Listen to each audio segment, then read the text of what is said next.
Bienvenue donc dans cette formation Introduction aux documents de l'ONU, où nous allons voir les concepts généraux des documents de l'ONU. Nous allons commencer par expliquer ce qu'est une cote d'un document et comment elle est composée, et puis nous allons voir les principaux types de documents de l'ONU. Ensuite, la troisième partie sera consacrée à une démonstration de la bibliothèque numérique des Nations Unies, et la dernière partie vous donnera des liens vers des ressources supplémentaires. Alors, sachez que tous les documents de l'ONU ont une cote, d'accord? Une cote, c'est une combinaison de chiffres et de lettres. C'est un identifiant unique qui se trouve sur le document en haut à droite. Et cette cote est identique pour toutes les versions linguistiques des documents. Si le document est en français, en anglais, en espagnol, vous aurez toujours la même cote. Cette cote est intéressante parce qu'elle va vous aider à comprendre, avoir des informations sur le document que vous avez en face de vous ou sur le document que vous allez chercher. Cela va vous permettre d'être plus efficace dans vos recherches de documents. Et ce qui est intéressant avec la cote aussi, c'est qu'elle vous donne des informations sur l'organe auquel le document est transmis. Par exemple, comme dans l'exemple que nous avons ici en haut, nous voyons que le document est transmis au Conseil de sécurité. Donc, vous savez qui va étudier le document. Vous n'avez pas forcément d'informations sur l'auteur du document, mais vous avez des informations sur l'organe qui reçoit le document. Nous allons voir maintenant les différents éléments d'une cote. Le premier élément est l'organe principal auquel le document est transmis. Alors, le A sert pour l'Assemblée générale, le S pour le Conseil de sécurité, le E pour le Conseil économique et social, ST pour secrétariat et le T pour le Conseil de tutelle. Sachez que certains organes ont une cote spéciale qui ne correspond pas à l'organe parent. Ici, nous donnons quelques exemples. Il ne s'agit pas d'une liste exhaustive. Par exemple, pour le Comité des droits de l'enfant, les documents vont commencer avec l'élément CRC/C. Ou le PNUD, le Programme des Nations Unies pour le développement, va commencer avec les lettres DP/. Après le premier élément, il est possible, mais il n'est pas obligatoire, d'avoir un deuxième élément. Ce deuxième élément existe si le document est transmis à un organe subsidiaire. Alors ici, nous vous donnons quelques exemples. Là encore, ce n'est pas une liste exhaustive. Si un document est transmis à un comité spécial, vous aurez comme deuxième élément AC point et un numéro. Si c'est transmis à une des grandes commissions de l'Assemblée générale, vous aurez C point un numéro qui va de 1 à 6 pour chacune des grandes commissions. Si le document est transmis à une commission, vous aurez CN point et un numéro. Vous aurez conf point et un numéro pour conférence, sub point numéro pour sous-commission, WG et un numéro pour les groupes de travail. D'accord ? Nous donnons deux exemples. Un document qui est transmis à la première grande commission de l'Assemblée générale aura comme cote, un début de cote, ce sera A/C1/ et le reste de la cote.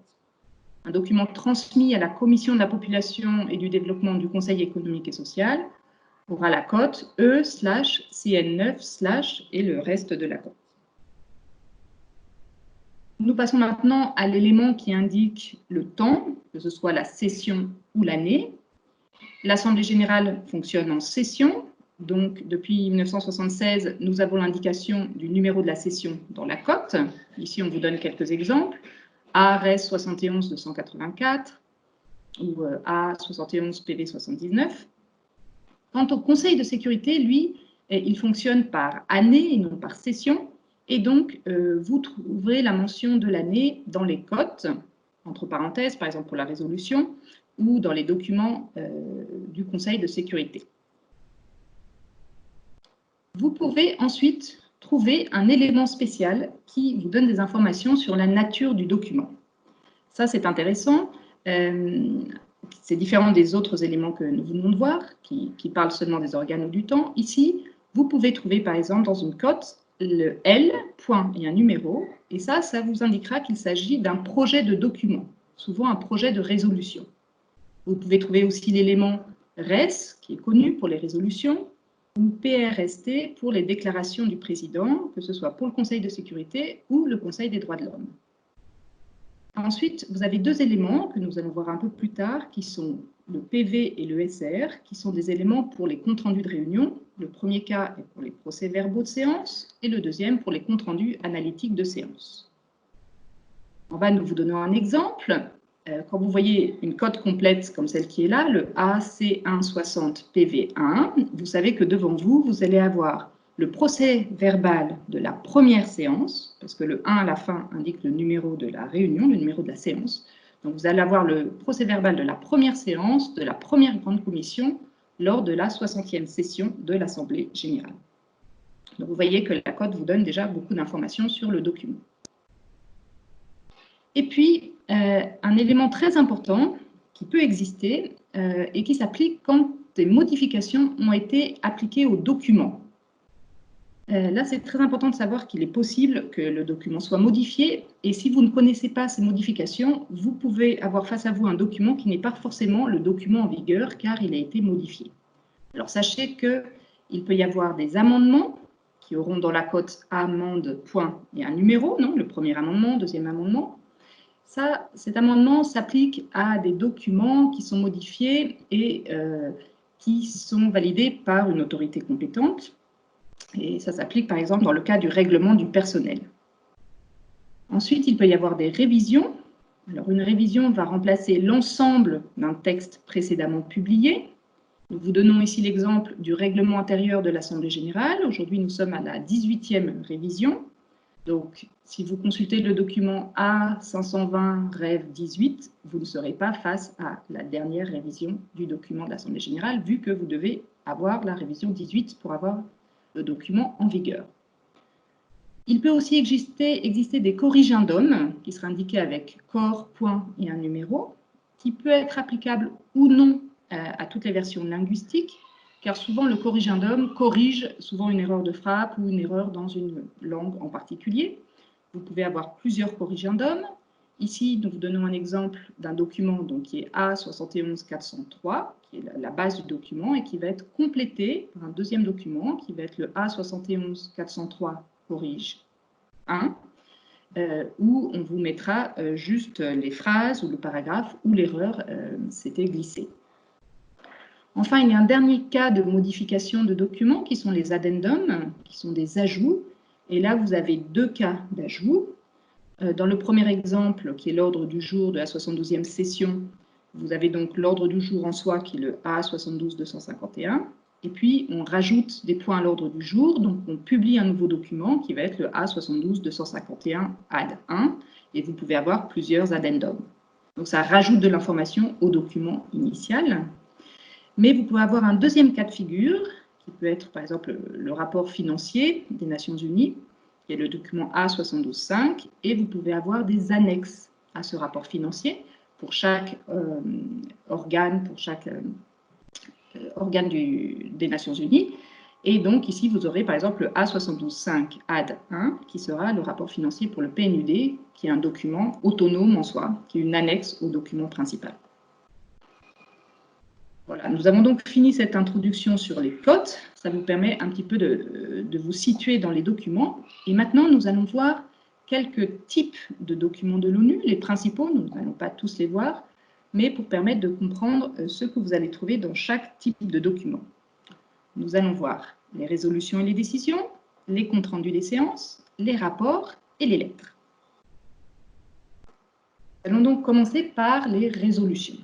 Les résolutions, souvent est un document qui est connu, sont l'expression formelle de l'opinion et de la volonté des organes des Nations Unies, et ces résolutions sont publiées sous forme d'un document individuel. Pour l'Assemblée générale, nous aurons une cote de la forme A/res/ le numéro de la session de l'Assemblée générale, et ensuite le numéro de la résolution. Pour le Conseil de sécurité, nous aurons une cote du type S/res, le numéro de la résolution et entre parenthèses l'année. Pour le Conseil économique et social, à partir de 2012, les résolutions sont publiées sous forme d'un document individuel et vous aurez une cote du type E/res, l'année, / le numéro de la résolution. Quant au Conseil des droits de l'homme, il publie ses résolutions avec des cotes sous la forme A/HRC/res/ le numéro de la session / et le numéro de la résolution. En bas, nous avons un exemple. ARES 71 412 correspond à la 312e résolution de la 71e session de l'Assemblée générale. Dans la même catégorie de documents, nous avons aussi les décisions. Alors, les décisions sont comme les résolutions, elles rendent compte d'actions formelles, mais elles sont surtout sur des questions de procédure. Donc, vous aurez des décisions pour des élections et des nominations, pour des dates ou des lieux de réunion, ou pour les prises en considération de rapports. Ces décisions ne sont normalement pas publiées sous forme d'un document individuel, ce qui fait qu'il est parfois un petit peu difficile de pouvoir trouver le texte des décisions. Les décisions vont être publiées annuellement dans une compilation. Ces compilations existent pour l'Assemblée générale, pour le Conseil de sécurité et le Conseil économique et social, et va être publiée ou par session ou de façon annuelle. Dans ces compilations, vous trouverez le texte des résolutions d'une session et les informations liées à ces résolutions, comme le parrainage et les votes, le texte des décisions, qui va être consultable ici. Sachez que pour les résolutions qui sont adoptées par des organes subsidiaires, ces résolutions vont être reproduites dans le rapport de session ou le rapport annuel de l'organe subsidiaire qui est transmis à l'organe parent. Nous allons voir ces rapports juste un petit peu plus loin. Donc, nous avons vu les résolutions et les décisions. Nous allons parler un petit peu des comptes rendus des séances. Les comptes rendus des séances aux Nations Unies contiennent plusieurs éléments. Vous allez y trouver les déclarations et les discours, les actions prises, comme par exemple une résolution, une décision, ou, et s'il y a lieu, les votes. Et il existe deux types de comptes rendus aux Nations Unies et qui se reflètent dans la cote. Le premier type est le procès-verbal, qui est un compte rendu exhaustif et qui est rédigé à la première personne. Nous allons trouver dans ces PV tous les discours des représentants et les personnes vont s'exprimer avec le « je », non ? Comme ici dans l'exemple, « Permettez-moi, je m'exprime, je parlerai », car nous reproduisons mot pour mot ce qui a été dit pendant la séance. Et ces documents vont être identifiés avec l'élément PV dans la cote, comme dans nos exemples ici. SPV 7979 correspond au procès-verbal de la séance 7979e du Conseil de sécurité. Et l'exemple en dessous, le A71PV79, correspond au procès-verbal de la 79e séance de l'Assemblée générale lors de sa 71e session. Ces PV sont des documents qui sont longs, parfois 20-30 pages, parce que justement le texte de discours est reproduit de façon intégrale. Et ces PV ne sont pas effectués pour toutes les réunions, parce qu'il s'agit d'un grand travail. Vous allez le trouver pour le Conseil de sécurité, pour l'Assemblée générale plénière et pour la première grande commission de l'Assemblée générale. Pour tous les autres cas de réunion, nous allons avoir un autre type de compte-rendu qui est le compte-rendu analytique. Ces comptes rendus, donc, comme le nom l'indique, sont plus brefs, ils sont condensés et ils sont écrits à la troisième personne parce que quelqu'un intervient ici dans le discours et en fait un résumé. Donc nous aurons un compte rendu qui dit « Monsieur Wada déclare que son pays, il salue, il demande », parce que nous avons transformé son discours. Ici, la cote va contenir l'élément SR et nous vous donnons deux exemples. La première cote, la AC574SR29, nous indique qu'il s'agit du compte-rendu analytique de la 29e session, de la 5e grande commission, de la 74e session de l'Assemblée générale. Et la cote suivante, la E2017SR15, nous indique qu'il s'agit du compte-rendu analytique de la 15e séance de l'année 2017 pour le Conseil économique et social. Après avoir vu les résolutions et les décisions et maintenant les comptes rendus des séances, nous allons voir les rapports. Et ici, dans ce type de document, nous allons voir trois types de rapports. Nous allons commencer avec les rapports annuels ou de session des organes principaux, car chaque année, chaque organe principal a l'obligation de soumettre un rapport annuel à l'Assemblée générale. Ces rapports des organes principaux constituent les suppléments à une collection qui s'appelle « Documents officiels de l'Assemblée générale ». Et sachez que dans le système des cotes, parfois, certains numéros sont bloqués, comme c'est le cas ici. Par exemple, le rapport du secrétaire général, pour chaque session de l'Assemblée générale, aura toujours le numéro 1. D'accord? Donc, pour la 74e session de l'Assemblée générale, nous savons à l'avance que le rapport du secrétaire général aura la cote A74-1. Pour la 75e session, il aura la cote A75-1. Le rapport du Conseil de sécurité qui est transmis à l'Assemblée générale aura toujours le numéro 2. Celle du Conseil économique et social, toujours le numéro 3. Et le rapport de la Cour internationale de justice, toujours le numéro 4. Car en effet, ces documents sont les documents qui sont transmis dans cet ordre-là à l'Assemblée générale. Et le rapport du secrétaire général est le premier document qui est étudié à chaque nouvelle session de l'Assemblée générale. De la même façon que les organes principaux ont l'obligation de soumettre un rapport à l'Assemblée générale, les organes subsidiaires doivent aussi soumettre un rapport à leur organe parent, un rapport d'activité. Ces rapports des organes subsidiaires constituent également des suppléments à la collection documents officiels de l'organe parent et sont très intéressants parce qu'ils contiennent des informations que nous ne pouvons pas trouver forcément ailleurs. Comme ce que j'ai mentionné un petit peu plus tôt, ces rapports peuvent contenir les résolutions et décisions adoptées par l'organe subsidiaire. Aussi, il peut avoir le résumé des discussions, si cet organe subsidiaire n'a pas forcément de compte-rendu analytique. Et éventuellement, on peut y trouver les recommandations d'adoption de résolutions faites à l'organe parent. Le type de cote pour ces documents est, comme celui indiqué au milieu de l'écran, le A71-16. Donc, il s'agit d'un document qui est présenté à l'Assemblée générale, dans ce cas-là, par exemple, le 16e document de la 71e session. La cote ne nous donne pas d'informations sur le type de document. On ne peut pas savoir à l'avance s'il s'agit d'un rapport ou non. Et puis, troisième type de rapports qui sont très fréquents, ce sont les rapports du secrétaire général. En effet, le secrétaire général présente des rapports en réponse à des demandes qui proviennent d'un organe principal et qui sont formulées dans une résolution. Ces rapports peuvent concerner une grande variété de sujets, comme par exemple les opérations de maintien de la paix, la situation politique, des questions d'ordre technique ou législatif. Et là encore, aucun élément de la cote ne permet d'identifier qu'il s'agit d'un rapport.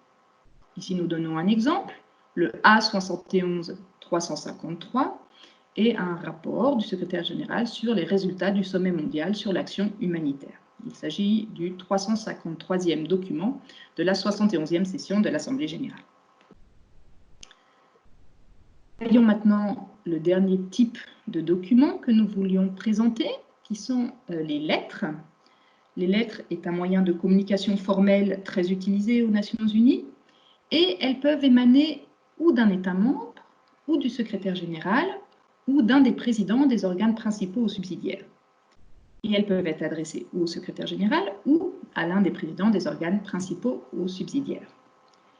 Ces lettres, en soi, peuvent transmettre un message, mais elles peuvent aussi transmettre des rapports en annexe ou des déclarations ou des documents finaux qui peuvent être adoptés par un organe subsidiaire, par un groupe de travail régional ou par une organisation internationale. Il peut être parfois un petit peu difficile de trouver les lettres, parce que le titre du document, le titre de la lettre en soi, ne nous donne pas d'informations sur le contenu de la lettre. Ici, nous vous donnons un exemple. Nous avons une lettre qui est adressée au Conseil de sécurité, comme nous pouvons voir dans la cote, parce que la cote commence par un S pour l'année 2016.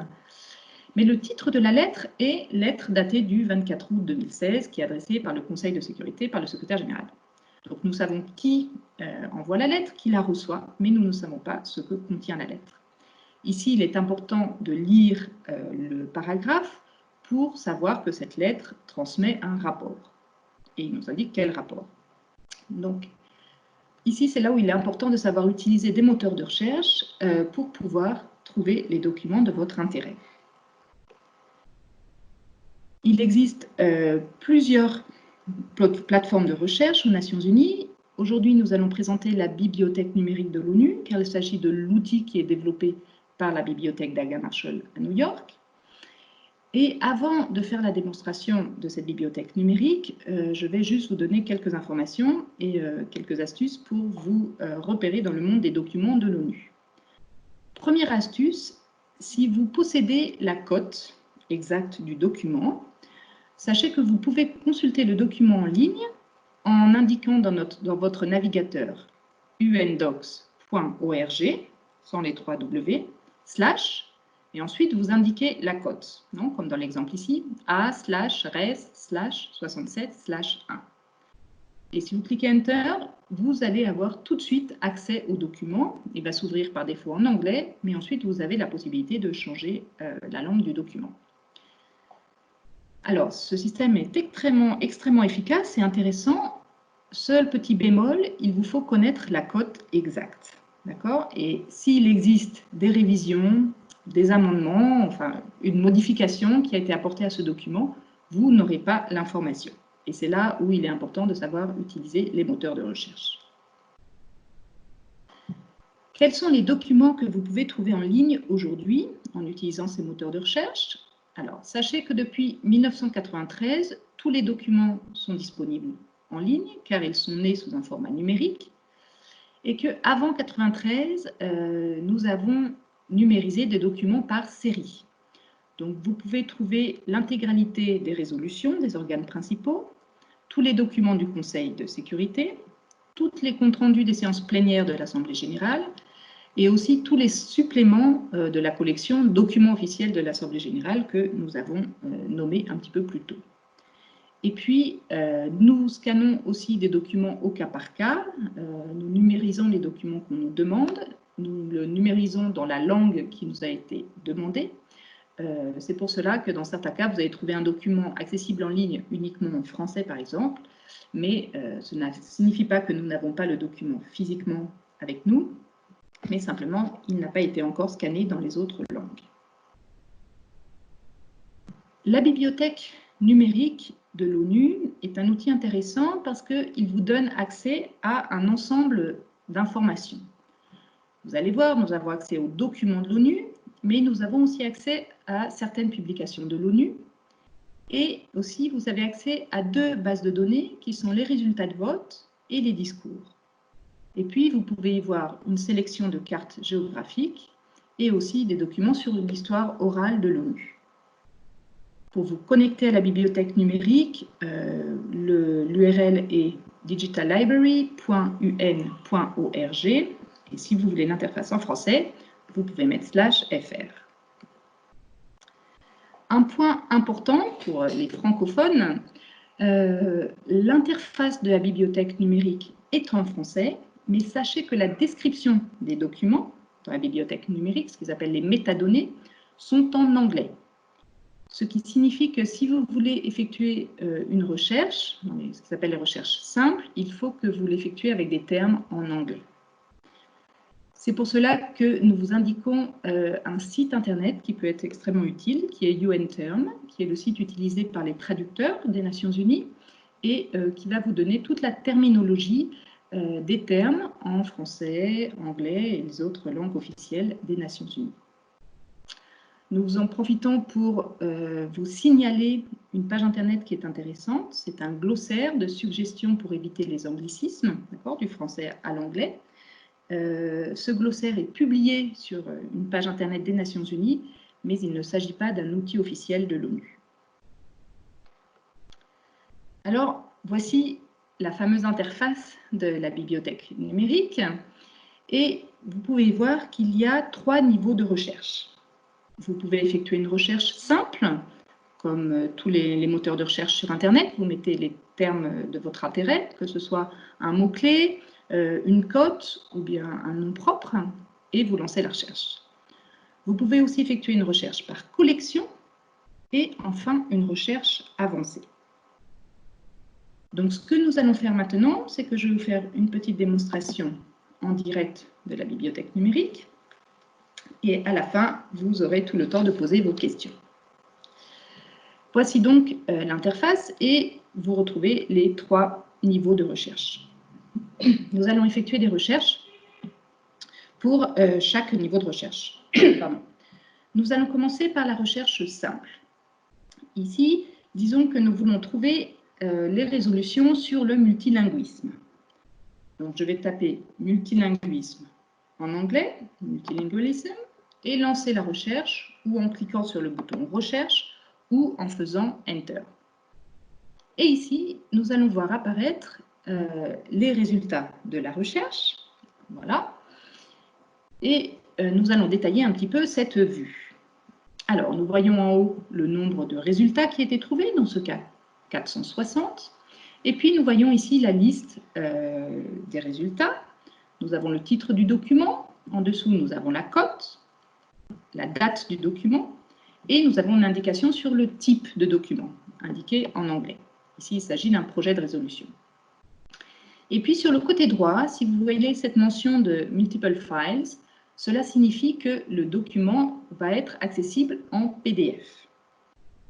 Si vous ne voyez rien du côté droit, cela signifie que vous aurez uniquement des informations sur le document, mais vous n'aurez pas la possibilité de le télécharger en PDF.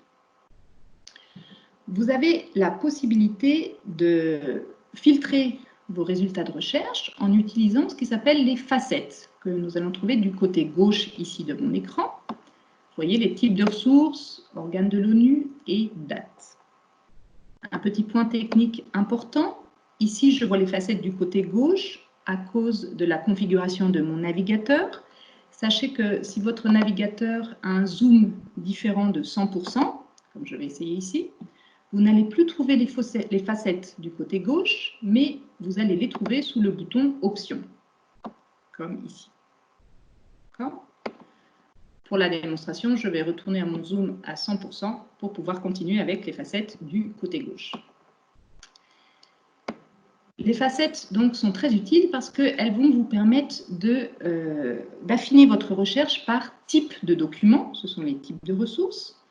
Notez que les types de documents sont organisés par nombre de réponses, donc vous n'aurez pas forcément le même ordre ici du côté gauche pour les types de documents. Ici, dans notre exemple, nous avons beaucoup de réponses sur les discours, les projets de résolution, les rapports et les résolutions. Si vous voulez voir toutes les options de la facette, vous pouvez cliquer ici sur le bouton « Plus d'options » et vous aurez l'intégralité des résultats. De la même façon, pour les organes de l'ONU, vous aurez les organes classés par nombre de réponses. Dans notre exemple, c'est l'Assemblée générale qui arrive en premier. Et vous pouvez voir toutes les options en cliquant sur « Plus d'options ». Et enfin, les dates, elles, par contre, vont toujours être classées par ordre chronologique. Alors, dans notre exemple, nous voulions trouver des résolutions sur le multilinguisme. Donc, j'ai seulement indiqué le terme multilinguisme. Maintenant, du côté gauche, je vais sélectionner résolution et décision pour obtenir uniquement les résolutions sur ce thème. Et nous avons beaucoup moins de résultats puisque nous étions à plus de 460, maintenant nous sommes à 59. Et disons que nous voulons voir les résolutions les plus récentes. D'abord, dans ce cas-là, vous avez la possibilité de cliquer sur le bouton Options et de trier vos résultats par ordre chronologique. Il vous suffit de cliquer sur le mot « Année » et comme le système est par défaut par ordre décroissant, vous allez obtenir en premier les résolutions les plus récentes. Dans ce bouton « Options », faites bien attention de cliquer sur « Année » pour classer par ordre chronologique, car si vous cliquez sur les plus récents en premier, ici vous obtiendrez les documents qui ont été intégrés le plus récemment dans la bibliothèque numérique, et non, ça n'a pas de rapport avec la date du document. Si vous voulez classer par cote, vous pouvez cliquer ici sur « Symbole ». Par défaut, la recherche sont triées par pertinence en ordre décroissant. Voilà. Alors maintenant, nous allons ouvrir un exemple de résolution. Je vais ouvrir cette résolution ARES 7492AB pour vous montrer comment est l'information concernant les résolutions, la description de la résolution, les métadonnées. Ici, vous voyez en haut, nous avons le titre et l'année. Et puis, tout de suite, vous avez la possibilité de télécharger le document dans la langue de votre souhait. Enfin, vous pouvez appuyer sur le bouton Download et ici, vous pourrez télécharger le PDF de la résolution en français. Voici la notice détaillée du document. Nous commençons par la cote. Ensuite, vous avez le titre du document. Vous avez un autre accès pour télécharger le PDF du document. Vous avez ensuite la date du document. Et après, vous avez des liens qui sont très intéressants car la bibliothèque numérique propose à cet avantage de faire des liens entre les documents. Donc ici, nous vous mettons cette résolution dans son contexte. C'est-à-dire que nous vous mettons un lien vers le document où vous trouverez le projet de résolution. Ici, c'est le rapport du comité. Et aussi, nous vous mettons un lien vers le compte-rendu de la réunion où la résolution a été adaptée. Donc ça, c'est vraiment un gros avantage de mettre des liens entre les documents. Si vous voulez consulter les autres documents, vous n'avez qu'à cliquer sur le lien et vous arriverez sur la notice détaillée de chaque document et vous aurez la possibilité de le télécharger. Et puis, nous vous donnons d'autres informations sur le document, dont des mots-clés, dont des notes si besoin. Et en bas, vous avez la possibilité de visualiser le document sans le télécharger. Il vous suffit juste de changer la langue et de mettre la langue de votre choix pour pouvoir le consulter en ligne sans le télécharger. Voici donc notre premier exemple de recherche simple avec le terme multilinguisme, et nous avons trouvé des résolutions sur ce thème. Si vous voulez commencer une nouvelle recherche, vous avez deux options. Ou vous cliquez sur le mot « Recherche » en haut, ou vous cliquez sur ce bandeau avec le logo des Nations Unies et Bibliothèque numérique, et cela vous permet de revenir à l'interface de base de la bibliothèque numérique. Maintenant que nous avons effectué une recherche simple, nous allons faire des recherches par collection. Alors, la bibliothèque numérique vous propose deux entrées principales dans les collections. Nous avons les types de ressources et nous avons les organes de l'ONU. Nous allons commencer par les types de ressources. Et ici, sachez que vous pouvez faire des recherches par type de document en cliquant sur « Documents et publications ». Et ici, vous avez la liste des types de documents de l'ONU. Et si vous cliquez sur un des types de documents, comme résolution et décision ou compte rendu des séances, vous rentrez directement dans cette sous-collection et vous aurez la possibilité d'effectuer votre recherche en indiquant des termes de recherche. Je reviens à l'interface de base pour vous montrer que vous pouvez aussi rentrer dans la collection des cartes géographiques ou des images et des sons, et aussi que vous avez deux sous-collections qui peuvent être très intéressantes, qui sont en fait deux petites bases de données de la bibliothèque d'Aga Marshall qui ont été intégrées dans la bibliothèque numérique. Ces deux bases d'informations sont 1. Les données de vote et 2. Les discours. Les données de vote vont vous donner les résultats de vote pour toutes les résolutions adoptées par l'Assemblée générale et le Conseil de sécurité depuis 1946 à nos jours. Quant à la base de données des discours, cela va vous permettre de faire des recherches dans les comptes rendus des interventions qui sont faites pendant les réunions de l'Assemblée générale, du Conseil de sécurité, du Conseil économique et social et même du Conseil de tutelle, depuis, alors en fonction des organes, environ depuis les années 60 ou 80. Ici, je vais vous faire donc avec la collection données de vote pour que vous voyez comment ça fonctionne. Donc voilà, nous cliquons sur données de vote et nous sommes ici dans cette base de données de vote. Vous noterez que pour ces bases de données de vote et aussi celles des discours, les facettes du côté gauche sont un petit peu différentes, car il s'agit d'une autre façon de chercher. Et vous noterez aussi que du côté droit, nous n'avons pas la mention de multiple files, car ici, nous avons accès à des informations et non à un document. Alors, nous allons prendre l'exemple du terrorisme. Disons que nous voulons chercher les votes concernant les résolutions sur le terrorisme, les résolutions de l'Assemblée générale. Donc, nous sommes déjà dans la donnée de vote. Nous allons indiquer le terme « terrorism » en anglais et nous allons lancer la recherche.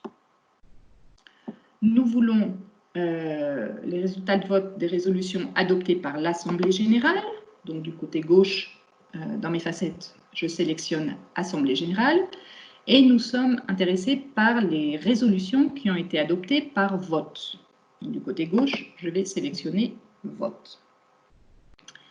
Et voici une liste de résultats déjà précise, non, sur ces résolutions. Et ici, vous voyez que vous avez le titre de la résolution et en dessous, on vous indique tout de suite un résumé du vote. Donc, vous avez le nombre de oui, de non, d'abstention, les personnes qui n'ont pas voté. Et si vous voulez plus d'informations sur ce vote, vous pouvez cliquer sur le type de la résolution et vous allez avoir le détail de ce vote avec bien sûr au début les liens vers les documents. Donc vous avez un lien vers la résolution en soi, vous avez un lien vers le compte-rendu de la réunion où la résolution est adoptée et aussi vers les projets de résolution de la résolution. Ici, vous retrouvez le résumé du vote et ensuite, vous avez la liste alphabétique des noms des États membres en anglais. Et devant le nom de chaque pays, vous avez un Y si le pays a voté oui, un N si le pays a voté non, vous n'avez rien si le pays n'a pas voté, et vous avez un A si le pays s'est abstenu. Voilà. Si vous voulez consulter l'enregistrement officiel du vote, il faut que vous alliez consulter le PV de la réunion où la résolution a été adoptée. Je vais retourner à mon interface de base. Maintenant que nous avons vu cet exemple dans la collection données de vote, nous allons faire un exemple dans la collection des organes de l'ONU. Donc ici, vous pouvez rentrer et chercher les documents d'un organe en particulier, comme le Conseil économique et social, l'Assemblée générale, la Cour internationale de justice, le secrétariat. Et dans mon exemple, nous allons chercher les documents concernant la République arabe syrienne, documents qui ont été présentés au Conseil de sécurité. Donc je vais cliquer sur le Conseil de sécurité. Et ici, nous allons avoir accès aux documents uniquement présentés au Conseil de sécurité. Vous pouvez voir déjà ici dans la cote que tous les documents commencent par un S. Je vais indiquer que je souhaite des informations sur la Syrie, non? Syria en anglais. Et là, je veux que vous observiez le nombre de résultats, car j'ai indiqué seulement Syria et j'ai environ 650 notices. Or, vous savez que la République arabe syrienne, le nom officiel, est plus grand que Syria. Donc là, je vous indique que si vous mettez une astérix après Syria et que vous relancez la recherche, le système va vous donner beaucoup plus de résultats. Vous voyez, nous avions 600 résultats précédemment et maintenant nous avons plus de 7000. Car quand vous indiquez une astérisque, quand vous mettez une astérisque après votre terme de recherche, la bibliothèque numérique va vous chercher tous les documents qui comportent Syria, mais aussi, par exemple, Syrian. Dans ce cas-là, Syrian Arab Republic. D'accord? Donc ça, c'est un truc de recherche qui est intéressant, une astuce pour vous permettre de ne pas limiter vos résultats de recherche et d'avoir effectivement les documents qui vous intéressent. Très bien. Maintenant que nous avons vu la recherche simple et la recherche par collection, nous allons passer à la recherche avancée. Il suffit de cliquer ici sur le lien en bas, recherche avancée, et nous allons voir l'interface de cette recherche. Les interfaces de recherche avancée sont toujours un petit peu plus austères, un peu plus complexes, mais elles vous permettent bien entendu de faire des recherches plus précises, car vous allez pouvoir rechercher un terme spécifique dans un champ particulier, comme par exemple le titre, l'auteur ou le sujet. Voyons voir comment se présente cette interface de recherche avancée ici. Il faut d'abord que vous indiquiez au système ce que vous voulez chercher. Si vous allez chercher des termes, quel que soit leur ordre, donc là vous indiquez tous les mots, ou si vous voulez que le système cherche un groupe de mots dans le même ordre, dans ce cas-là vous indiquerez phrase partielle. Cela correspond à mettre souvent les termes de recherche entre guillemets dans d'autres moteurs de recherche. Et ensuite, vous pouvez choisir le champ de votre intérêt. Donc, vous pouvez choisir le titre, l'auteur, la cote, le résumé, les séries ou le sujet, série comme collection. Ici, nous allons faire un exemple et disons que nous voulons trouver les rapports de la commission de statistiques. Donc, nous allons indiquer au système que nous voulons la phrase partielle « Report of the Statistical Commission » et que nous aimerions chercher ces termes dans la collection série. Et puis, nous lançons la recherche. Et ici, ce qui est intéressant, c'est que nous allons trouver effectivement tous les rapports de la commission de statistiques et nous n'allons pas trouver forcément des documents qui sont sur ce rapport. Si vous voulez les classer par ordre chronologique, il vous suffit de cliquer sur Options et sur Année. Nous vous déconseillons d'utiliser cette option de Ajouter, Modifier depuis, jusqu'à pour faire des recherches par date, car ces options ici correspondent à la date d'addition des documents dans le système et non de la date du document. Si vous voulez filtrer par année, n'hésitez pas à utiliser les facettes du côté gauche. Sachez que les deux sous-collections dont je vous ai parlé, les deux petites bases de données de vote et discours, ont leur propre option de recherche avancée, car nous avons vu que les facettes étaient aussi différentes. Alors maintenant, je vous propose justement de faire un petit exemple et nous allons combiner une recherche par collection et une recherche avancée. Nous allons aller dans la collection discours et ici dans cette collection, nous allons faire une recherche avancée. Disons que nous voulons chercher les discours des représentants de la Côte d'Ivoire au Conseil de sécurité. Alors, nous allons indiquer au système que nous voulons la phrase partielle Côte d'Ivoire. Nous voulons ce groupe de mots dans le même ordre et nous voulons qu'il les cherche dans le champ pays. Vous voyez que les champs ici sont différents de l'interface que je viens de vous montrer. Et nous lançons la recherche.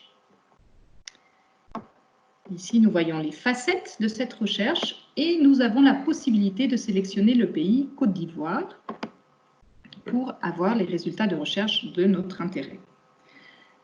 Et si nous voulons des discours qui ont été prononcés face au Conseil de sécurité, nous pouvons sélectionner du côté gauche l'organe de notre choix. Voilà, ici donc nous avons les résultats de notre base de données de discours. Je vais ouvrir un résultat de recherche pour que vous voyez comment se présentent ces résultats de discours.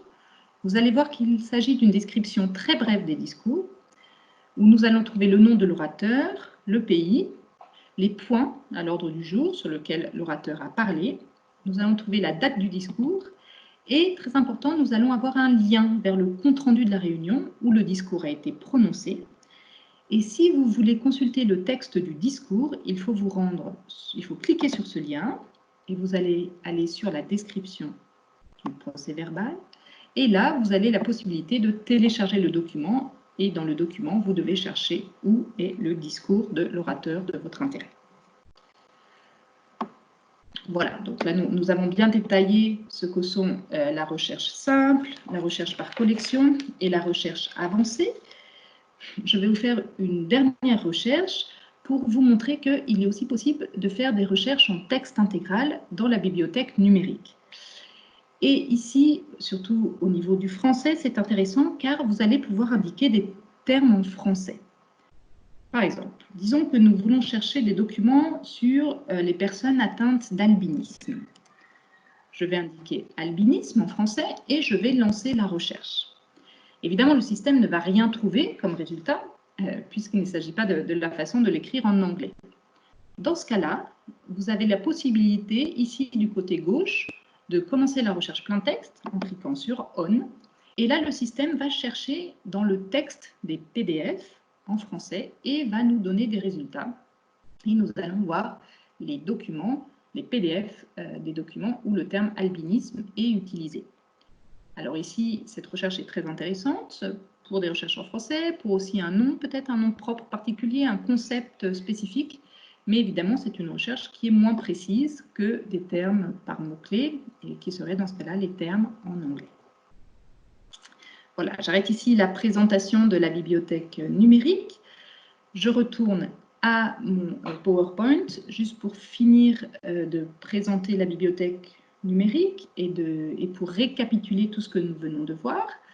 Donc, nous avons vu que la bibliothèque numérique vous permet de faire une navigation à facettes, que la visualisation des facettes dépend de la configuration du navigateur, où vous le verrez du côté gauche ou sous le bouton Options.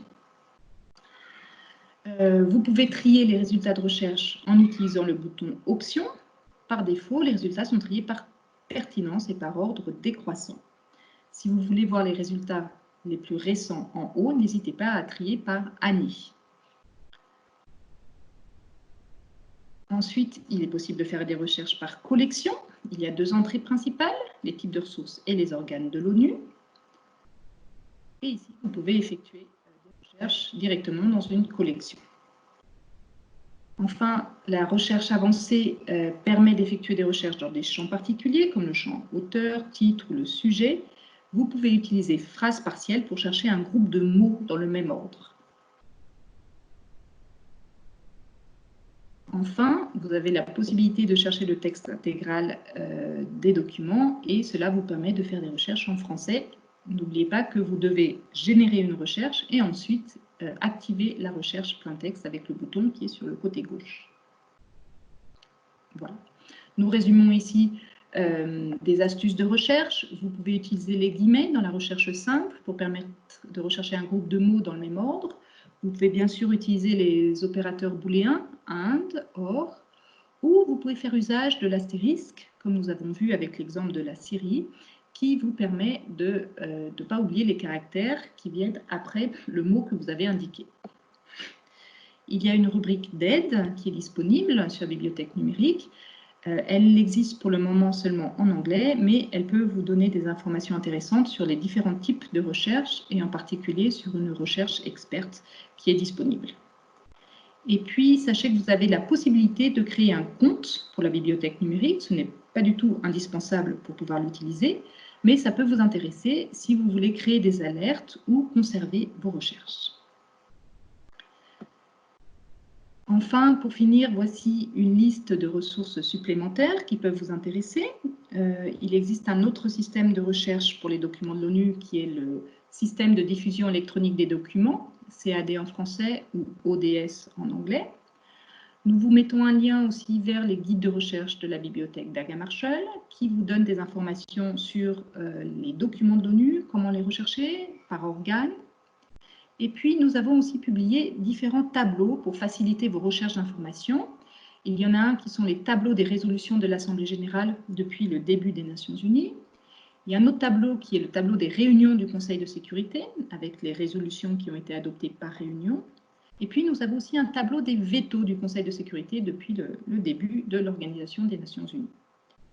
Nous avons aussi fait une page Internet qui s'appelle les États membres au fil des sessions, qui vous permet de chercher des documents par État membre, donc les documents principaux comme les discours, les lettres, la date d'entrée aux Nations Unies, etc.